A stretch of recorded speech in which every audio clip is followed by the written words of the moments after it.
Question number 2 से करते हैं। 1 वाले क्वेश्चन को भी मैं आपको समझाऊंगा, ठीक है। देखिएगा सेकंड क्वेश्चन देखना, which one of the following is not prepared by non profit organization. एक एनपीओ के द्वारा इनमें से क्या नहीं बनाया जाता है? Profit and loss account. Loss account. Loss account. क्यों? क्योंकि इनकम एंड एक्सपेंडिचर भी बनाते हैं अपन, रिसिट एंड पेमेंट भी बनाते हैं और बैलेंस शीट भी बनाते हैं। आ जाओ, नेक्स्ट है लीगेसी आर जनरली। बताइए, मैंने आपको बताया था लीगेसी क्या करते हो आप? लीगेसी को कैपिटलाइज कैपिटलाइज करते हैं। कैपिटलाइज करते हैं। क्योंकि मैंने आपको बताया था लीगेसी होता है कि आपको विल के अकॉर्डिंग मिला, और जब आपको विल के अकॉर्डिंग मिलेगा तो आप ये मान के चलो कि सामने वाला उसका पर्पस स्पेसिफाई करेगा, इसलिए ये कैपिटलाइज होगा। Any donation received for the specific purpose. अगर आपको कोई भी डोनेशन स्पेसिफिक पर्पस के लिए मिली है तो बताओ उसे क्या माना जाता है?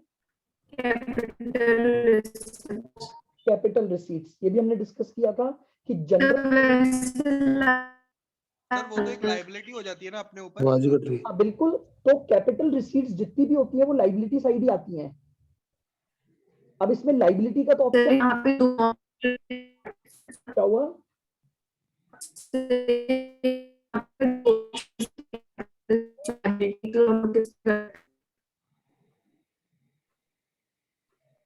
आवाज नहीं आई तनिषा आपकी। आवाज कट रही है सर, नेटवर्क का इशू है। मेरी आ रही है? मेरी भी क्लियर नहीं आ रही?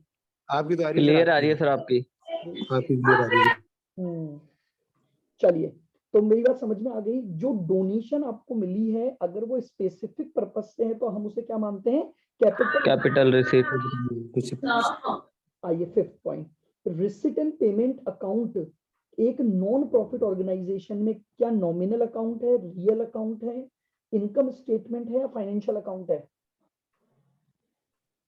बताया था मैंने आपको, इनकम एंड एक्सपेंडिचर तो नॉमिनल अकाउंट होता है नॉमिनल अकाउंट होता है और receipt and payment account real real account होता है। अकाउंट होते हैं।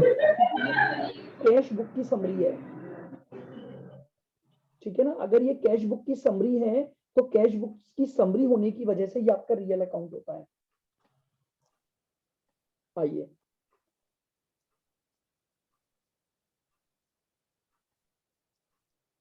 सिक्स्थ को भी अपन बाद में डिस्कस करेंगे। सेवेंथ पर आइए अब। देखो ये क्या बोल रहे हैं, 1500 आउटस्टैंडिंग है at the beginning of the year toward subscription. यानी ओपनिंग आउटस्टैंडिंग दे रखा है 1500। अब आपको सब्सक्रिप्शन रिसीव्ड हुआ है 10,000 का ड्यूरिंग द ईयर, ठीक है, और 2500 eight the end of the year अभी भी आउटस्टैंडिंग है। तो आपको ये बताना है कि रिसिट एंड पेमेंट अकाउंट में कितना अमाउंट जाएगा। फटाफट से सब्सक्रिप्शन अकाउंट बनाइए और इसने क्या मांगा है? रिसिट एंड पेमेंट का अमाउंट मांगा है क्या? तो रिसिट एंड पेमेंट का तो इससे सर डायरेक्ट ए 11,000 होगा। क्यों? रिसिट एंड पेमेंट में तो रिसीव्ड आता है ना केवल, तो रिसीव तो 10 देंगे। सर 10,000 सीधा ही गया। हाँ यही देखे सेवेंथ आंसर देखो एक बार। ए, इसने ना गलत क्वेश्चन मांग लिया, इसका मतलब इनकम एंड एक्सपेंडिचर का मांगना था इसको। यस सर, वो मतलब सब्सक्रिप्शन अकाउंट बना के तो हाँ बिल्कुल, 11,000 ही आएगा। आप है ना, हाँ क्वेश्चन को ठीक करो।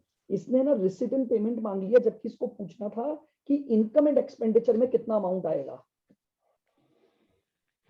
वो गलत टाइप हो गया सर। हाँ तो निकाल लो, सब्सक्रिप्शन अकाउंट बनाओ तो आपके पास निकाल लो कितना, 11,000 आ गया। Yes sir. Yes sir. तो आपका सेवेंथ का आंसर हो जाएगा ए। देखो अब एट क्वेश्चन को समझना। इसने बोला है आपने एक सेपरेट फंड बनाया है और उस सेपरेट फंड में से कोई रेवेन्यू खर्चे किए हैं, बताओ क्या उसे फंड में डेबिट करोगे, इनकम एंड एक्सपेंडिचर में दिखाओगे, बैलेंस शीट में कैपिटलाइज करोगे या none of the above? Separate fund में डेबिट करेंगे। बिल्कुल, मैंने आपको बताया था अगर रेवेन्यू नेचर का खर्चा है तो फंड में से ही डिडक्ट करोगे। तो फंड में से डिडक्ट करने का मतलब हो गया उसको डेबिट कर देना। सर ये 8th वाला समझ नहीं आया एक बार। समझो, एट्थ वाले में ये पूछ रहा है कि आपने एक स्पेशल फंड बना रखा है याद है मैंने आपको अभी लास्ट क्लास में फंड अकाउंटिंग ही समझाई थी।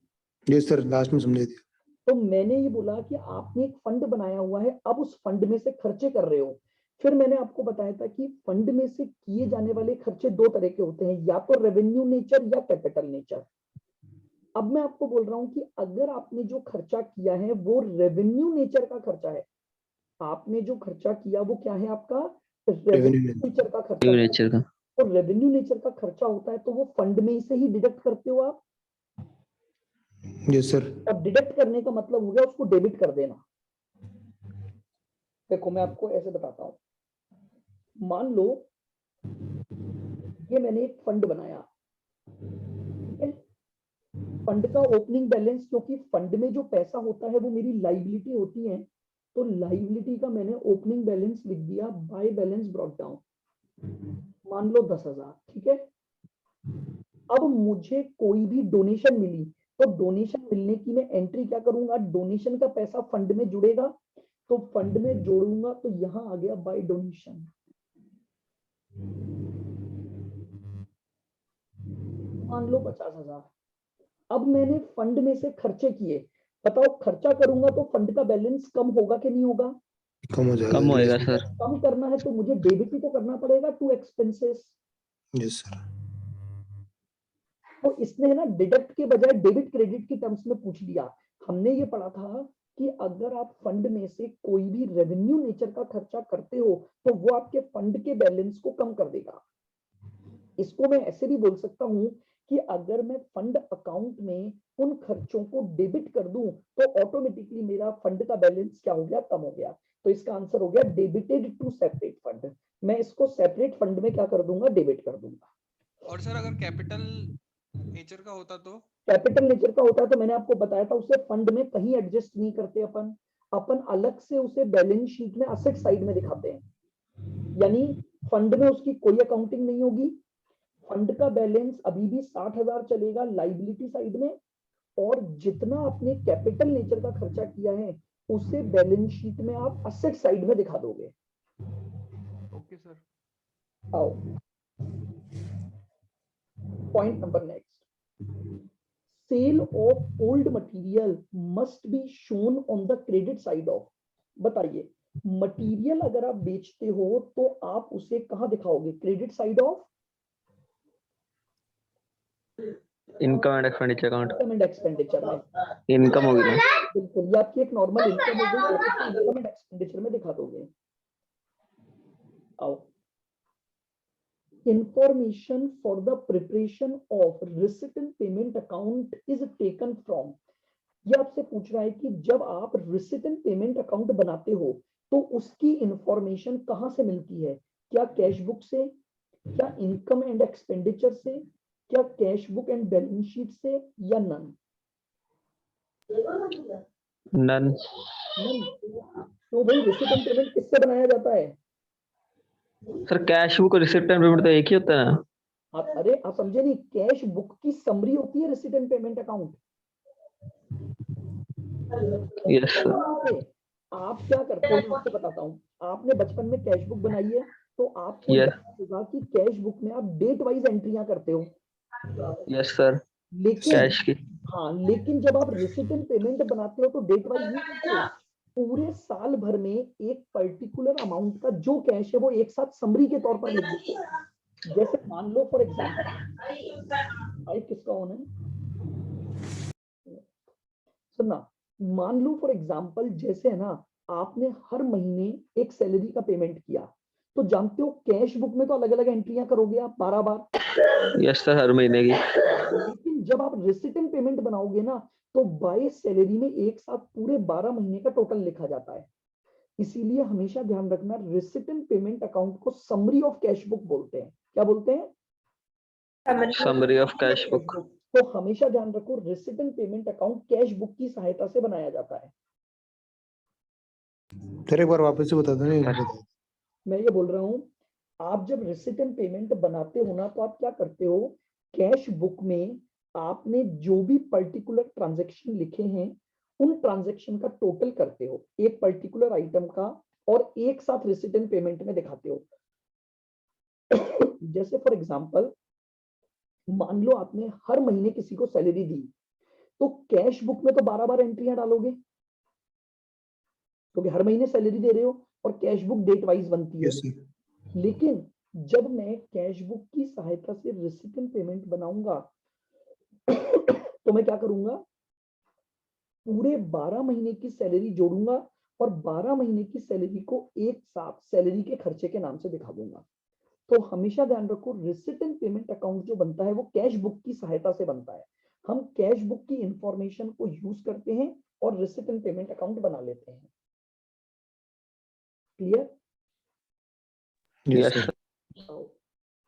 Any donation received for a specific purpose is, आपको अगर स्पेसिफिक पर्पस के लिए कोई डोनेशन मिली है तो बताओ। Sir liability. Capital receipt. नहीं, देखो रिसीव्ड हुआ है तो रिसीव, आप ये बोल सकते हो कि कैपिटल रिसीट्स लाइबिलिटीज और होती है, लेकिन हमें अगर कोई भी डोनेशन मिलती है तो उसे कैपिटल रिसीट्स माना जाता है। सर दोनों लेकिन ऑप्शन अपने ऊपर तो Yes, एक sir. लाइबिलिटी हो गई ना कि अपन को उसके ऊपर ही करना है। लाइबिलिटी कर गई, पर आपके पास अब दोनों ऑप्शन आ गए ना, तो अपने को कैपिटल रिसीट्स मानना चाहिए। गलत दिया, सर कंफ्यूज करने के पर्पज से आ गए सर ये तो। आपने वैसे गलत दिया, दोनों चीजें देनी नहीं चाहिए थी, क्योंकि दोनों ही सही आंसर है। क्योंकि और जितनी भी कैपिटल रिसीट्स होती है वो सब भी हमारी liability So, ही। सर वैसे इसका एग्जाम में भी इसे आंसर आ में सकता है कौन कि सा सर? आंसर है, ए है या सी है? so बैलेंस शीट में भी जाएगा ना? आंसर में तो इन्होंने सी दिया है, लाइबिलिटी। बैलेंस शीट तो ऑप्शन में नहीं है भाई। बैलेंस शीट में अब एक्चुअली नहीं, बैलेंस शीट में लायबिलिटी साइड तो जाएगा। नहीं, बैलेंस शीट में तो लाइबिलिटी साइड जाएगा, बट इन्होंने क्वेश्चन ही अलग पूछा ना। इसने क्या बोला कि कोई भी डोनेशन रिसीव हुआ है स्पेसिफिक पर्पस से, उसे क्या मानना चाहिए। तो मैं उसे लाइबिलिटी। रिसीव भी मान सकता हूँ और उसे लाइबिलिटी भी मान सकता हूँ। Yes sir. दोनों ही ऑप्शन सही है ना, प्रॉब्लम ये है।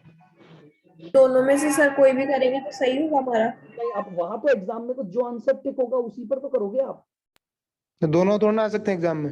अब अगर ये क्वेश्चन आया तो फिर आप लाइबिलिटी पे लगा दो। देखो वो तो वही बात है, वैसे ऐसा क्वेश्चन नहीं आता। एक मिनट रुकना। तो अब देखिएगा, ऐसा क्वेश्चन आ जाता है ना, तो प्रॉब्लम ये है कि आंसर दोनों सही है। अब प्रॉब्लम ये, मार्क्स आपको उस चीज के मिलेंगे जो इंस्टीट्यूट ने अपने आंसर में सेलेक्ट किया होगा। अब अगर मैं अपने मॉड्यूल को फॉलो करूं, इन्होंने जो आंसर दिया तो इन्होंने उसे लाइबिलिटी लिख दिया। ठीक है, अब देखो एक आध क्वेश्चन तो ऐसे आएंगे ही जहां पर ये ऑप्शन ही अलग दे देते हैं। चलिए 12th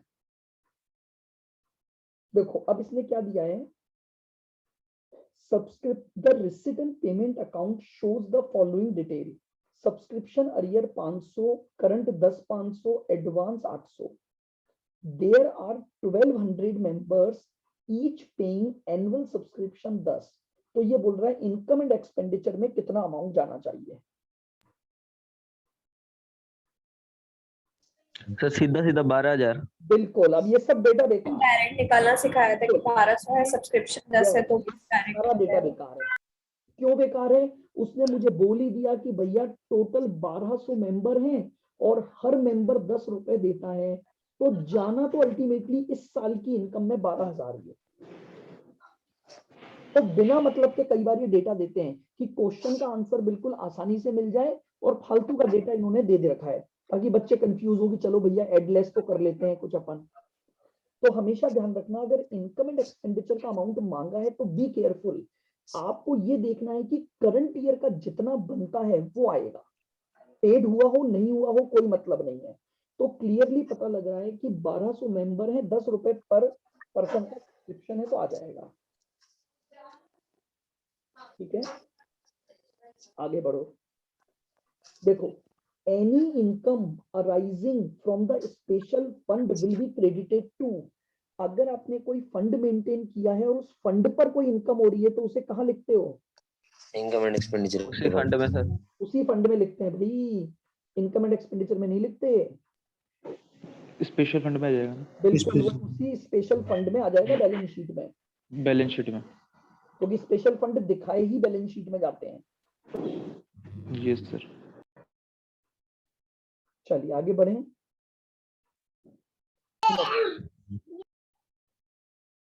सुनना आप, इनकम एंड एक्सपेंडिचर में दिखा रखा है subscription 10,000, subscription outstanding at the beginning 1000 है, at the end of the year 1500 है।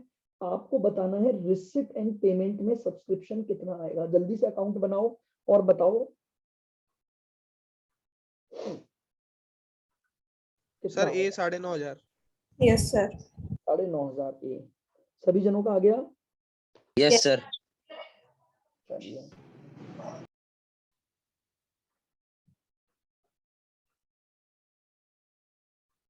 पंद्रहवां question, which of the following item is or are shown in the income and expenditure account. ये बोल रहे हैं इनमें से कौन से आइटम हैं जो इनकम एंड एक्सपेंडिचर अकाउंट में आते हैं। क्या कैपिटल नेचर के ट्रांजैक्शन इनकम एंड एक्सपेंडिचर में आते हैं? No No, sir. sir. नहीं आते हैं। क्या रेवेन्यू नेचर के और जो कि रिसीव्ड ड्यूरिंग द ईयर होते हैं वही आते हैं? Yes sir. क्यों? केवल रिसीव थोड़ी आते हैं। जो नहीं मिले वो भी आते हैं हाँ, तो यानी उस साल के अंदर। Only item of revenue nature pertaining to the period of accounts, मतलब जिस पर्टिकुलर पीरियड का आप इनकम एंड एक्सपेंडिचर बना रहे हो उस ईयर से रिलेटेड सभी रेवेन्यू नेचर के ट्रांजैक्शन आते हैं। आप जिस पर्टिकुलर पीरियड का बना रहे हो उसी पर्टिकुलर पीरियड से रिलेटेड रेवेन्यू नेचर के जितने आइटम है वो सब आते हैं। ठीक है? Yes sir.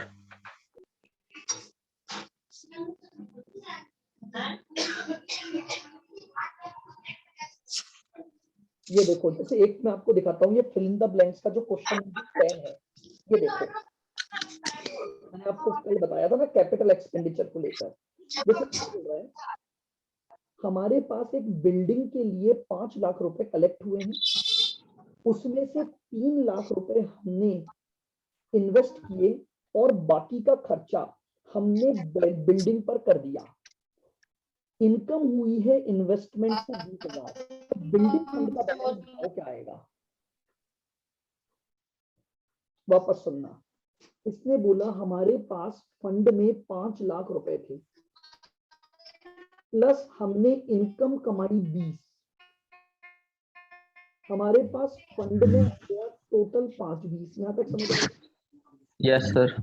Yes sir. वो बोल रहा है इसमें से हमने 3 लाख रुपए तो इन्वेस्ट किए और 2 लाख रुपए बिल्डिंग पर खर्च कर दिए। क्या 2 लाख रुपए क्या 2 लाख रुपए में से माइनस सर आपकी आवाज नो सर, वो असेट में आ जाएगा।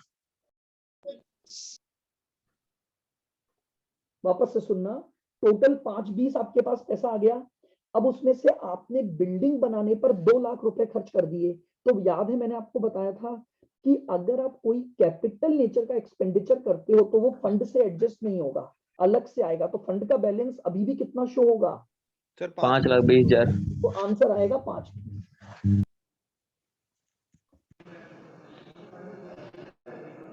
बोलो आया? सर फिर ये जो 3 लाख की इन्वेस्टमेंट है और 2 लाख की बिल्डिंग वो असेट में आ जाएगी हाँ बिल्कुल। और 20,000 इनकम एंड एक्सपेंडिचर में। नहीं 20,000 फंड में ही जुड़ेगा। फंड में सर वो तो स्पेसिफिक हो गया ना। बिल्कुल Yes, स्पेसिफिक हो yes, गया, sir. फंड में ही जुड़ेगा बिल्कुल। हाँ yes sir. Sir sir, investment भले ही किसी में भी किया हो। सर इन्वेस्टेड क्या वापस बोलो? सर, ये 3 लाख वाला समझ में नहीं आया सर। 3 लाख भाई ये बोल रहा है कि देखो आपको 5 लाख रुपए मिले, इसके आपने 2 काम किए। 3 लाख रुपए तो इन्वेस्ट कर दिए कहीं पर क्योंकि अभी आप उनको खर्च नहीं करना वाले थे, और 2 लाख रुपए की आपने बिल्डिंग बना ली। ठीक है, और जो ये पैसा इन्वेस्ट किया इस पर 20,000 की इनकम मिली है आपको। अब वो बोल रहा है कि आपको ये बताना है कि बिल्डिंग फंड में कितना पैसा पड़ा हुआ है। तो मैंने आपको क्या बताया था? बिल्डिंग फंड में 2 लाख पड़ा हुआ है सर। 2 लाख नहीं है, बिल्डिंग फंड में 5 था, 5 लाख 20,000 और जुड़ गए क्योंकि आपको इनकम मिली, तो टोटल बिल्डिंग फंड में 5-20 आ गया। Yes sir. Yes sir. अब आप समझो, इस 5-20 में से आपने क्या किया कि 2 लाख रुपए तो बिल्डिंग पर खर्च कर दिए, अच्छा लेकिन आपको बताया था अगर कैपिटल नेचर का खर्चा करोगे तो कैपिटल नेचर के खर्चे अलग से एसेट साइड में आते हैं, वो बिल्डिंग फंड में से लेस नहीं करते हो। याद है ये बात? Yes, sir. Yes sir. तो इसका मतलब इसमें से 2 लाख तो माइनस होगा ही नहीं। नहीं सर। जो 3 लाख इन्वेस्ट किए थे तो वो भी भाई आप समझ लो इन्वेस्टमेंट भी तो हमारी एसेट ही होते हैं। Yes sir. क्या इन्वेस्टमेंट हमारी रेवेन्यू नेचर का खर्चा है क्या? No no sir. सर। तो बस नहीं सर। एक ही रूल है, 5-20 में से एक ही चीज माइनस हो सकती है। 5-20 में से केवल वो अमाउंट माइनस हो सकता है जो आपने रेवेन्यू नेचर का खर्चा किया है। अगर रेवेन्यू नेचर का खर्चा नहीं है तो आप उसे यहाँ पर एडजस्ट नहीं कर सकते हो। तो यहाँ पर कोई भी आपने रेवेन्यू नेचर का खर्चा नहीं किया तो फंड में से कुछ भी माइनस नहीं होगा आपका, और फंड का बैलेंस अभी भी कितना रहेगा आपका? 5,20,000। 5-20 ही रहेगा। ये है पॉइंट। बोलो, आया पॉइंट समझ में?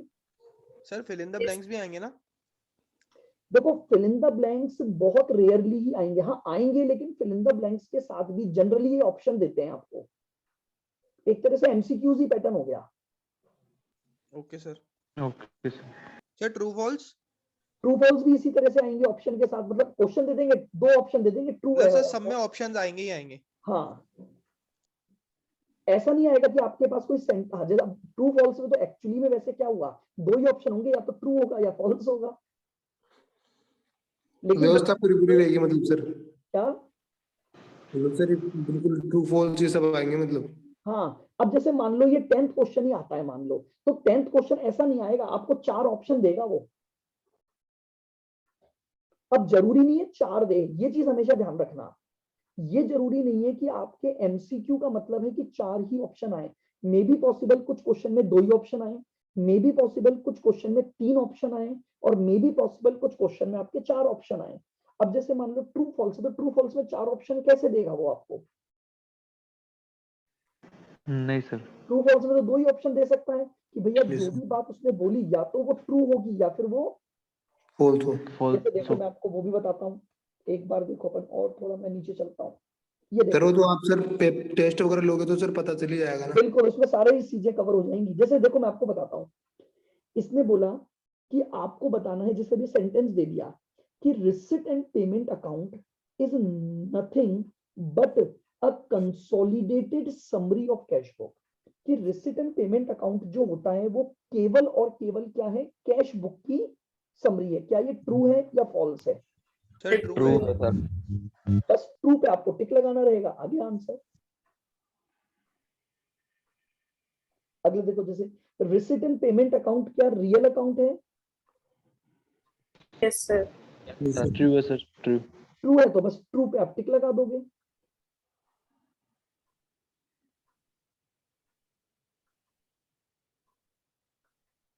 इनकम एंड एक्सपेंडिचर अकाउंट क्या रियल अकाउंट है? No sir, nominal. No sir. False. False है तो बस फॉल्स कर देंगे अपन इसको। तो बेसिकली आप समझो कि इस तरह के जब क्वेश्चन आएंगे तो इस तरह के क्वेश्चन में आपके पास यही डेटा होगा, ट्रू फॉल्स 2 चीजें दे देगा बस ये, और आपको इसमें से अप्लाई करना है कि भैया ट्रू है या फॉल्स है। ठीक है? ठीक है सर।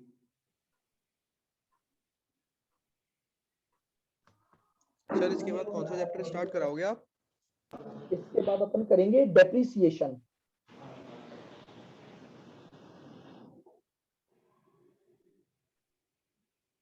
अब जैसे देखो ये बोल रहे हैं एंट्रेंस फीस अगर कुछ भी ना कहा जाए तो उसे हम कैपिटल नेचर की मानते हैं। ट्रू है क्या फॉल्स है बताओ? सर याद है मैंने आपको लिखवाया था कि अगर क्वेश्चन साइलेंट है तो एंट्रेंस फीस को आपको रेवेन्यू नेचर मानना है हमेशा। जी सर बताए भी थे, लिखवाए भी थे सर आप। हाँ, तो बस ये इसका मतलब स्टेटमेंट फॉल्स हो गया आपका। Yes sir. इसी तरह से डोनेशन पर भी अपन ने कुछ लिखा था। अगर डोनेशन सर जनरल मानेंगे सर। तो बिल्कुल देखो इसने अगला क्वेश्चन यही पूछा है कि अगर डोनेशन को कुछ ना बोला जाए तो क्या उसे कैपिटल नेचर मानोगे या नहीं मानोगे? मानेंगे सर। अरे कैसे मानोगे? रेवेन्यू नेचर मानते हैं ना। सर कुछ ये वो दोबारा फिर बताओ वैसे क्वेश्चन वाला क्या बोले वापस थे सुनो। देखो मैंने आपको ये बताया था कि अपनी जो डोनेशन होती है ना, अगर डोनेशन के लिए आपको बोला जाए कि वो स्पेसिफिक है तो स्पेसिफिक मानोगे और वो कैपिटल नेचर होता है, ठीक है। Yes sir. अगर डोनेशन के लिए बोला जाए कि वो जनरल डोनेशन है तो जनरल डोनेशन है तो वो रेवेन्यू नेचर होती है। बोलो ये भी ठीक है। Yes yes sir. Yes sir. और तीसरा वो ये बोल रहा है कि अगर क्वेश्चन कुछ ना बोले, नथिंग, जनरल। तो हमेशा ध्यान रखना कि वो जनरल डोनेशन होती है, यानी वो रेवेन्यू नेचर की मानी जाएगी। ऐसा सर ही यही यही सेम चीज एंट्रेंस फीस में भी अप्लाई होती है क्या? बिल्कुल। एंट्रेंस फीस को जब वो बोलेगा तो कैपिटलाइज्ड, बोलेगा तो रेवेन्यू नेचर, और अगर क्वेश्चन साइलेंट हो जाए तो हमेशा रेवेन्यू नेचर। ठीक है। अच्छा। ठीक है, यस सर। आइए।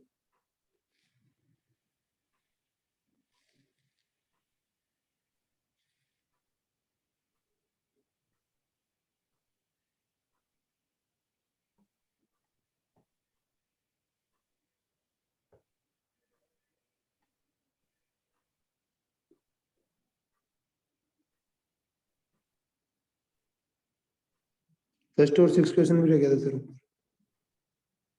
हाँ वो मैं अभी बात कर रहा हूँ एंडोमेंट फंड पे ना। चलो देखो मैं आपको बताता हूँ।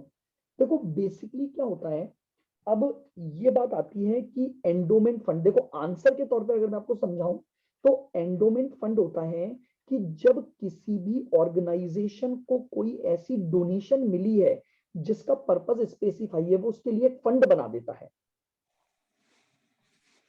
तो बेसिकली अगर मैं एक सिंपल बात करूं तो एंडोमेंट फंड जो होते हैं वो होते तो कैपिटल रिसीट है।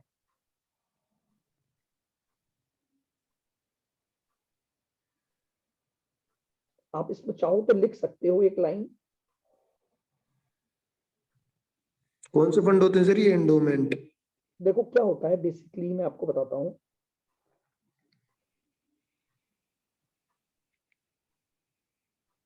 देखो क्या होता है ना कि आपको मान लो कई बार अब मैं आपको एक प्रैक्टिकल एग्जांपल से समझाता हूँ। देखो एक मिनट रुको। देखो बेसिकली क्या होता है कि जैसे है ना, मैंने है ना एक फंड बनाया, ये एक फंड बना दिया, ठीक है। और इस फंड में हमने क्या किया कि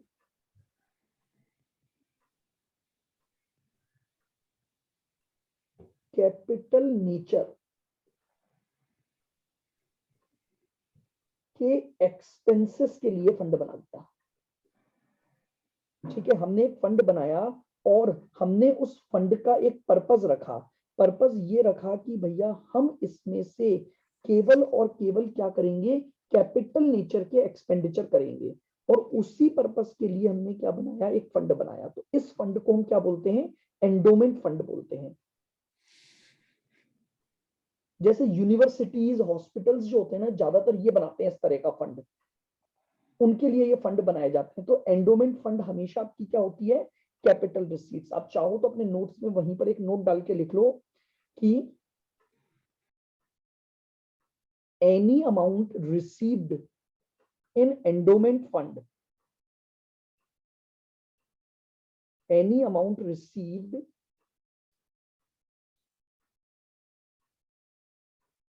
endowment, sorry, any amount received as endowment fund,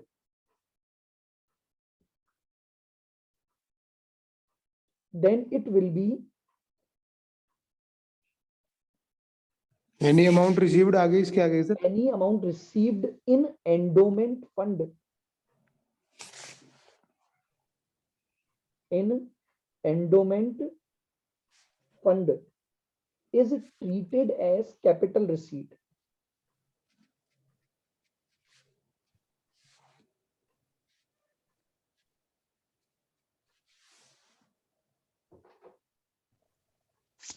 sir endowment fund के आगे क्या लिखा, लाइन बोलो कहाँ पर? Endowment fund is prepaid as capital receipt. हाँ, Then it will be treated as capital receipt. any amount received in endowment fund will be treated as capital receipt. Treated as capital receipt.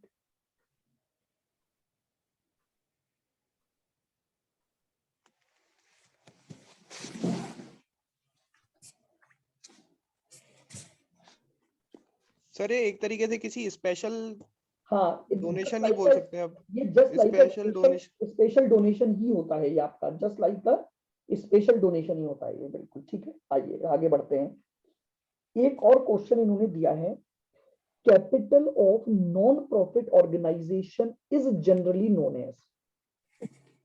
देखिए क्या होता है, non profit organisation की capital जो होती है वो बेसिकली क्या होती है, एक एक्यूमुलेटेड फंड्स होते हैं।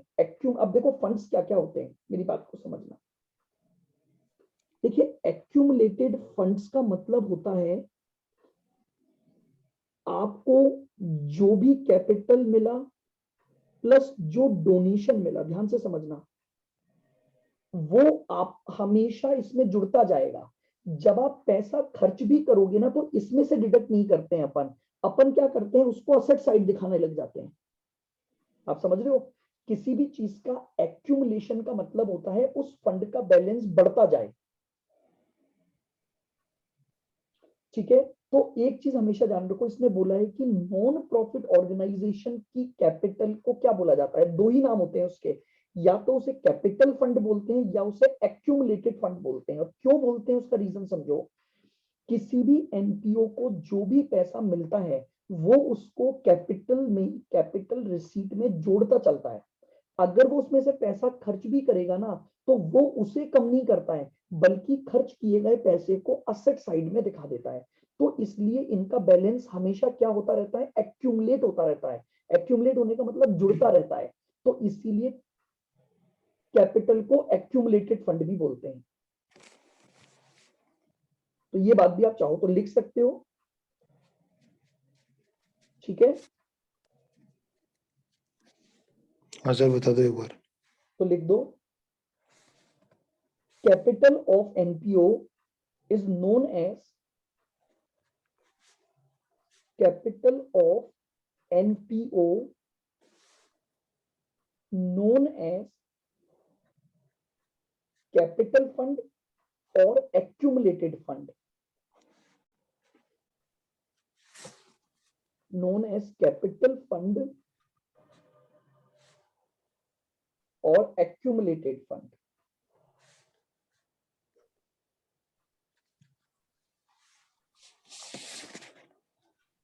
ठीक है,